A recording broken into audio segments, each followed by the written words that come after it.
Hello my dear student, welcome to English grammar. Student, ये English grammar का fourth part है। पहले part में हम आपको बता चुके हैं कि how language is formed, language कैसे बनती है, भाषा क्या होती है ना। भाषा के कितने प्रकार होते हैं, काइंड ऑफ लैंग्वेज, जैसे कि साउंड है, वर्ड्स है, सेंटेंस है, स्क्रिप्ट है, लिपि है ना, या इसके कितने प्रकार, लेटर क्या होते हैं, ये पार्ट सेकंड में हमने बताया है। कर्सिव राइटिंग क्या होती है, ये कितने प्रकार की होती है ना। तो स्टूडेंट, अगर आपने वो वीडियो नहीं देखी आप उन्हें देख सकते हैं, है ना। तो इस वीडियो में हम आपको बताएंगे अल्फ़ाबेट्स क्या होते हैं, उसकी डेफिनेशन क्या होती है। ठीक है जी। वैसा तो हमने जो लेटर के प्रकार होते हैं, बेस ऑफ राइटिंग हम थर्ड में समझा चुके हैं, पार्ट थर्ड में। और इसमें हम आपको समझाएंगे कि बेस ऑफ साउंड, यानी कि ध्वनि के आधार पर लेटर को कितने भागों में बांटा गया है, वर्ण को कितने भागों में बांटा गया है। तो स्टूडेंट, ये इसी लैंग्वेज में पूरा नहीं, ये इसी पार्ट में पूरा नहीं होने का, ये इसका अगला पार्ट भी आएगा बेस ऑफ साउंड का, आप उसे भी देखना। तो इसमें हम आपको सिखा रहे हैं वर्णमाला, इनके अल्फाबेट्स, है ना, और जी फोनिम्स, और जी मॉर्फीम, सिंटेक्स और सीमेंटिक, इनके बारे में हम आपको इस लैंग्वेज में बताएंगे। इस जो इंग्लिश लैंग्वेज है इसमें आपको समझाएंगे, बताएंगे। तो देखिए, बेस ऑफ साउंड यानी कि ध्वनि के आधार पर, है ना, ध्वनि के आधार पर जो लेटर है उन्हें कितने प्रकार से वर्गीकृत किया गया है, क्लासिफाई किया गया है ना। तो इसे समझने के लिए सबसे पहले हमें अल्फाबेट को समझना होगा, है ना। वर्णमाला क्या होती है? वर्णमाला आप जानते हैं, हिंदी की सभी जितनी भी भाषाएं होती है सबकी अब अपनी एक वर्णमालाएं होती है ना। और जो भी वर्णमालाएं होती है, वर्णमाला क्या होती है? वर्णमाला एक सिंबल होता है, एक चिन्ह होता है, जिसे हम एक ध्वनि को लिखने के लिए चुनते हैं, है ना। सभी भाषाओं के जो सिंबल्स हैं, चिन्ह है, वे सबके अलग अलग हैं। जैसे इंग्लिश के आप देखते हैं ए बी है, हिंदी में ए आ ई है, उर्दू में अली बे पे है ना। इसी तरह पंजाबी और भी बहुत सारी जो भाषाएं हैं सबके अलग अलग अल्फ़ाबेट्स होते हैं, है ना। लेकिन अल्फ़ाबेट्स की सबकी डेफिनेशन एक ही होती है, चाहे किसी भी कोई भी लैंग्वेज हो। तो स्टूडेंट देखिए, हमने आप इन्हें कैसे पढ़े, कभी कभी आप पे जो प्रोनाउंसिएशन होता है वो पढ़ा नहीं जाता, तो आप यहाँ से देख के पढ़ सकते हैं, है ना। तो ये अल्फ़ाबेट है, हमने हिंदी में भी लिख दिया और इंग्लिश में भी लिख दिया, है ना। A set of letters in a fixed place. वर्णमाला क्या है? यानी कि लेटर हम जो प्रीवियस वीडियो थी उसमें समझा चुके हैं। लेटर क्या होता है ना, यानी कि वर्ण, उनका एक समूह, एक ग्रुप, है ना, जिसमें उनका स्थान निश्चित होता है। अल्फाबेट यानी कि वर्णमाला कहलाता है, या वर्णों को अक्षर भी कहते हैं। एक सेकंड लैंग्वेज हो है इसकी जी। सेकंड डेफिनेशन क्या है? Such a group of letters, वर्णों का एक ऐसा समूह, in which each letter has a definite place is called alphabet. यानी कि वर्णों का एक ऐसा समूह जिसमें प्रति एक वर्ण के लिए एक निश्चित स्थान हो, वर्णमाला कहलाता है। यानी कि फिक्स हो, निश्चित स्थान है। यानी कि देखिए, जैसे कि there are 26 letters now in English. अब जो इंग्लिश भाषा है उसमें 26 लेटर पाए जाता है, 26 वर्ण होते हैं इंग्लिश लैंग्वेज में। तो वे कौन से होते हैं? A B C D E F Z तक होते हैं, ये हमने यहाँ पे लिख दिए। तो ये इंग्लिश वर्णमाला है ना, अल्फाबेट है। इसमें देखो ए पहले नंबर पे, बी दूसरे पे, सी तीसरे पे, डी फोर्थ पे, तो सबका एक निश्चित क्रम है ना। इसी क्रम को हम अल्फाबेटिकल ऑर्डर भी कहते हैं। भाई कभी कभी पता चलता है, पूछ लेता है कि कोई वर्ड्स दीजिए कितने सारे, या 10 सेकंड में, या फर्स्ट क्लास में भी इस तरह के क्वेश्चन आते हैं, फिफ्थ में भी आ सकते हैं, या फिर किसी इंटरव्यू में भी आते हैं इस तरह के क्वेश्चन कि भाई इन्हें अल्फाबेटिकल ऑर्डर में लिखिए।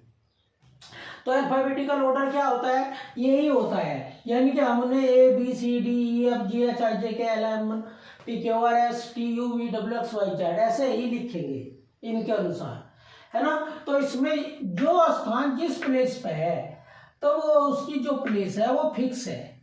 अगर इन्हें आप अलग अलग लिख दें, इनकी जो प्लेस है वो बदल दें, तो ये क्या हो जाएंगे, फिर ये अल्फाबेट नहीं रहेंगे। क्योंकि आप जानते हैं, अगर आपने इनमें से कोई चीज ले ली, आर ले लिया, अरे ये ले लिया, एम ले लिया, तो ये राम बन गया, है ना, बन गया ना। तो इनकी जो प्लेस थी आपने चेंज कर दी, इनका स्थान चेंज कर दिया। तो और कुछ वर्ड्स लिए, तो कुछ लेटर ले लिया आपने, सॉरी लेटर होते हैं, कुछ लेटर ले लिया और आपने एक साथ लिखा, तो ये एक वर्ड्स बन गया, एक शब्द बन गया, है ना। ये शब्द बिना बनता तो भी वो अल्फाबेटिकल ऑर्डर नहीं है। अल्फाबेटिकल ऑर्डर का मतलब यही है कि ये अपने निश्चित स्थान पे लिखे हुए हो और सारे हो, टोटल 26 के 26 हो, तभी ये अल्फाबेट कहलाते हैं, है ना। तो इंग्लिश जो लैंग्वेज है उसमें उसकी जो वर्णमाला है, यानी कि अल्फाबेट में 26 लेटर होते हैं, है ना जी। देखिए 26 तो लेटर होते हैं, यानी कि वे ध्वनियां होती है जिन्हें हमने ये चिन्ह दिए, ये सिंबल्स दिए। लेकिन इंग्लिश में 44 ध्वनियां होती हैं, है ना। देखिए देयर आर 44 फोनिम्स। फोनिम माने ध्वनियां, यानी कि जो हम बोलते हैं, उच्चारण करते हैं, आवाज। There are 44 phonemes in the English language. Total 44 हो गई, है ना। There are 2 type of phonemes.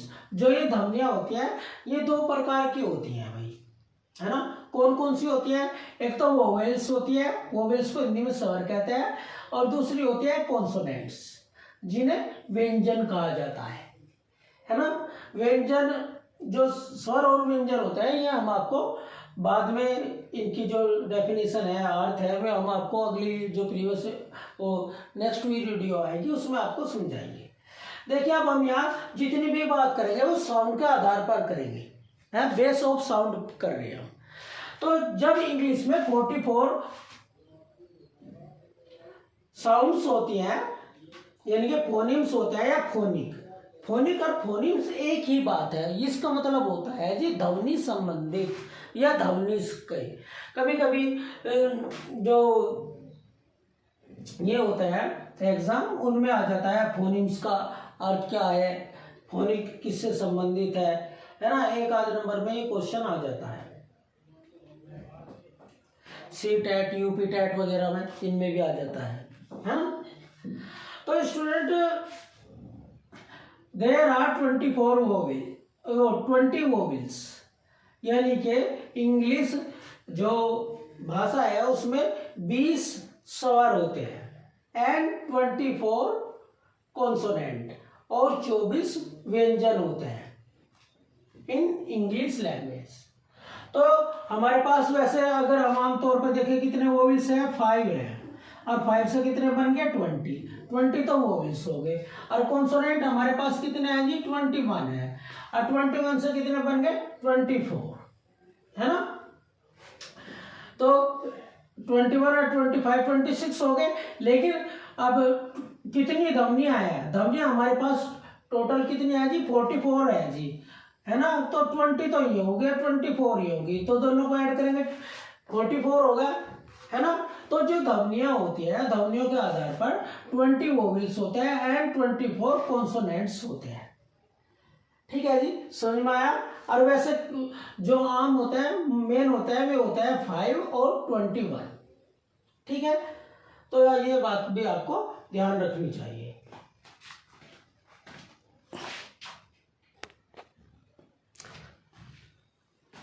तो स्टूडेंट, हम यहाँ सिर्फ ध्वनि की बात कर रहे हैं, तो ध्वनि संबंधित ही बातें करेंगे, है ना। फोनिक और फोनीम क्या होता है ये, है। Phonic is the smallest unit of the sound. जो फोनिक है वो सब में छोटी ध्वनि है, कहीं की आवाज की जो आवाज होती है उसकी सब में छोटी यूनिट माने इकाई है। फोनिक कह लो या फोनीम कह लो, तो इसका मतलब होता है जो आवाज होती है उसकी सब में छोटी इकाई होती है, जिसके और टुकड़े नहीं किए जा सकते, वही सब में छोटा टुकड़ा है ना, हिस्सा है, पार्ट है ना। Words are made up of combination of phonemes and are read. जो वर्ड्स होते हैं, शब्द होते हैं, जो वे ध्वनियों की कॉम्बिनेशन, मेल से मिलकर बनते हैं और पढ़े जाते हैं, है ना भाई। जैसे हमने राम कहा, तो राम को लिखने के लिए कितनी ध्वनियां लगेंगी, है ना, और वो हम कैसे पढ़ेंगे, वो सब फोनिम या फोनिक के द्वारा ही संभव है। एक होता है फोनोलॉजी, है ना, यानी कि इसका शब्द शास्त्र, यानी कि ध्वनि संबंधित, और जिसमें अध्ययन किया जाता है ना। तो स्टूडेंट, आप समझ गए कि जो फोनिक या फोनीम है वो सब में छोटी ध्वनि होती है, उससे छोटा कुछ नहीं होता। अब है कि मॉर्फीम को हिंदी में कहते हैं रूपिम। रूपिम का अर्थ होता है शब्द का भाग, शब्द का छोटा हिस्सा। Morpheme is the smallest meaningful unit, है ना। जो मॉर्फीम होता है वो सब में छोटी ध्वनि है भाई, जिसका कुछ अर्थ निकलता हो, है ना, जिसका मीनिंगफुल हो जो। लेकिन जो पहले है फोनिक है, वो भी सब में छोटी ध्वनि थी, लेकिन उसका कोई अर्थ नहीं निकलता, है ना। तो ये इसमें दो भी लेटर हो सकते हैं, दो साउंड एक साथ मिल सकते हैं, लेकिन कुछ अर्थ, यानी कि ये किसी भी शब्द का अर्थ निकालने के लिए उसके शब्द के अर्थ में परिवर्तित कर देती है ना। यानी कि सब में छोटी ध्वनि तो है, लेकिन किसी के साथ मिलकर किसी भी शब्द में जुड़कर उसका अर्थ बना देती हैं। ठीक है जी।